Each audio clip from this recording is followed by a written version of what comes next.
Welcome back to my channel Bangal Tani vlogs. তোমরা সবাই কেমন আছো? আশা করি তোমরা সবাই ভীষণ ভীষণ ভীষণ ভালো আছো। আমিও মোটামুটি বেশ ভালো আছি।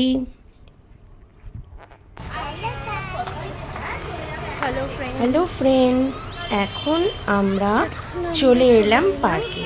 হ্যাঁ, এই পার্কটা হচ্ছে আমাদের যাদবপুর গড়ফাতে। যে শিশুদ্যান মানে এই পার্কটা হচ্ছে পুরোটাই জলের ট্যাঙ্ক রয়েছে, আর এটা দুদিকে পার্ক, মানে একটা দিকে হচ্ছে বাচ্চাদের প্লেগ্রাউন্ড রয়েছে, আর তার পাশে রয়েছে মানে একদম মিডল পোর্শনে রয়েছে রামকৃষ্ণ, সারদা মা এবং স্বামী বিবেকানন্দের একটা মন্দির মতন রয়েছে। দু সাইড দিয়ে ব্রিজ আছে, আর ওই পারে রয়েছে একটা গার্ডেন টাইপের, যেখানে সবাই হাঁটে, মানে মর্নিং ওয়াক বলুন বা ইভিনিং ওয়াক করে, বা বড়রা বসে থাকে এই রকম। মানে ওটা হচ্ছে একটু এজেড যারা তাদের জন্য, আর এই দিকের প্লেগ্রাউন্ডটা হচ্ছে বাচ্চাদের জন্য। লুচি পার্কে আসতে ভীষণ ভালোবাসে, কারণ আগে মানে আমার বিয়ের আগে লুচি তো আমাকে পেতো খেলার সঙ্গী হিসাবে। এখন তো ঘরে কেউ সেইভাবে খেলার সঙ্গী হিসাবে কাউকে পায় না, তো আমি যখনই আসি আমাকে বলে যে আমাকে একটু পার্কে নিয়ে যাবি, তাই ওকে আমি পার্কে নিয়ে এলাম। আর এই দেখো কত মজা করে স্লিপ চড়ছে।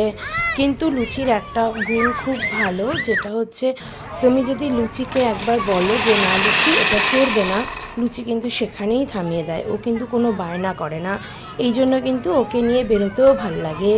এছাড়া ও কোনো কিছুর জন্য, যেমন এই পার্কের বাইরে বেলুনস বা অনেক কিছুই আইসক্রিম দাঁড়িয়ে থাকে, কিন্তু লুচিকে যখন বলে যে লুচি এগুলো কি কিছু কিনবি, ও নিজে থেকেই আমাকে বলে যে না মামুন আমি কিনবো না, কারণ আমার ঠান্ডা লেগে যাবে আইসক্রিম খেলে, বা বেলুন কিনবো না, আমি ঘরে গিয়ে চল আঁকবো, এই রকম টাইপের। এরকম বাচ্চা কিন্তু এখনকার দিনে সত্যি কথা বলতে কি খুব কমই পাওয়া যায়।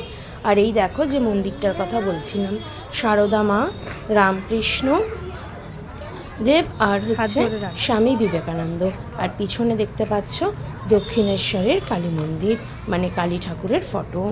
তো লুচি এইখানে আসতে খুব ভালোবাসে, ও পার্কে এলেই স্লিপ চড়া বা দোলনা চড়ার থেকে বেশি অ্যাট্রাক্ট হয় এইখানটায় দাঁড়িয়ে থাকতে। আর এই দেখো এই ব্রিজটা যদিও আমার ভীষণ ফেভারিট, কারণ আমি যখন নিজে ছোট ছিলাম আমি এই ব্রিজের ওপরেই বেশি আসতাম, মানে ব্রিজের ওপরটা দিয়ে একবার এই পারে যেতাম একবার ওই পারে যেতাম। এই ব্রিজটা আমার ভীষণ পছন্দের, সেই একদম ছোট্টবেলা থেকে। এইদিকে আসো, কোথায় ঘুরছো তুমি? তো এই দেখো লুচিও বেশ মজা পাচ্ছিল এখানে হাঁটতে। এটা স্পেশালি হচ্ছে বড়দের জন্য, যারা অনেকটা এজেড, যাদের একটু শরীর অসুস্থ রয়েছে, যারা মানে সকাল বা সন্ধেবেলা করে হাঁটতে আসে, এটা বেসিক্যালি তাদের জন্য।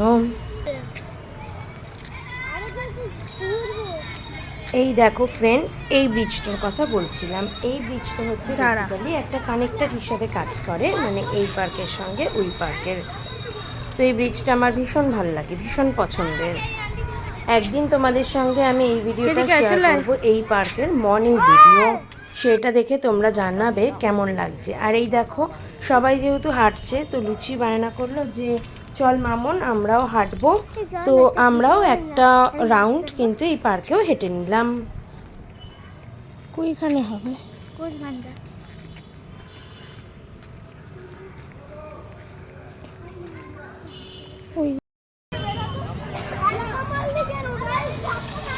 এই যে দেখো, এইটাতে কিন্তু ছোটোবেলায় আমিও খুব চড়তে ভালোবাসতাম। আর এই যে লুচি যে উঠেছে, ও আর কিছুতেই এখান থেকে নামবে না। তো তারপরে দু একজনের লাইন পড়ে গেছিলো যখন, তখন দেখি লুচি নিজে থেকেই বললো যে না না এই বোনটা চড়ুক, বলেও নিজেই নেমে গেল। আর এই দেখো দোলনাটাও তাই, ও দোলনাটা চড়ছিল, তো দোলনায় অলরেডি একজন বাচ্চা দাঁড়িয়েছিল। তো আমি বললাম লুচি দিদিটাকে ছেড়ে দাও, দিদিটা দোলনা চড়ুক। তখন লুচি নেমে বললো আরেকটু চললে ভালো হতো। ভিডিওটা এখানেই শেষ করলাম, টাটা।